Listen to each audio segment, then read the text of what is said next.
Well, welcome back to Swordbox. Today we come to the 16th book of the Bible, Nehemiah. It's titled after its central figure, Nehemiah, who was a cupbearer for the king of Persia. He was a Jew living in exile from Babylonian captivity, as well as the other Jews from Israel.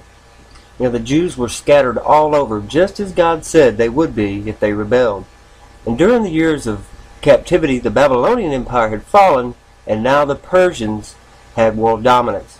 The book of Nehemiah gives an account, often through the eyes of Jeremiah, of the experiences of the third and final return of Israel for the Jews back to their homeland, in which Nehemiah would play a major role in the reconstruction of the Jerusalem walls. As I read in the first few chapters of this book, you know, I saw that Nehemiah had a zeal and a passion, not for his own life or for his own pleasures or his own desires or comforts, but a zeal and a passion for God, for God's people, and for his homeland. You know, maybe it's something we all need to ask ourselves from time to time. What am I passionate about? What am I zealous for? You know, passion means having or expressing strong emotions, and zeal means excessive fervor to do something or accomplish some end. Nehemiah had both of these qualities. Simply becoming emotional without the zeal to accomplish something won't do much good. Nehemiah, as I said before, was the cupbearer to the king, but after learning that his homeland was in ruins, his emotions took over. It was forbidden, as I understand, to be sad in the presence of a king. Yet Nehemiah was, and the king noticed that he was, and he asked why. Well, when that happened, Nehemiah says in verse 2:2 that his response to the king confronting him was that he became dreadfully afraid.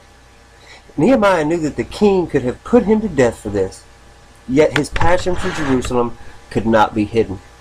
And so Nehemiah told the king why he was sad, and then requested the king's permission to leave and to attend his homeland. You know, that took a tremendous amount of courage for him to do. Many of us are afraid to ask our boss for a day off of work, yet he was asking the king for an extended leave of absence to return to Judah. And he didn't stop there. He asked for letters to be written on his behalf to get him passage through to Judah, and even to get timber for the rebuilding of the Jerusalem walls. It was this zealous fire within Nehemiah that would push him to take on a monumental task of reconstruction. He would convince the king to go to Judah. He would convince others to come alongside of him and do the work and complete the task in a miraculously short time. You know, I think what's important for us to remember is that while there are many sinful passions that are driven by our own fleshly desires, God is the one that created passion. And when our passion is initiated by Him for His purposes, it can be a wonderful thing. Zeal is likewise important and should be present in our lives to push us forward and accomplish what God has called us to do.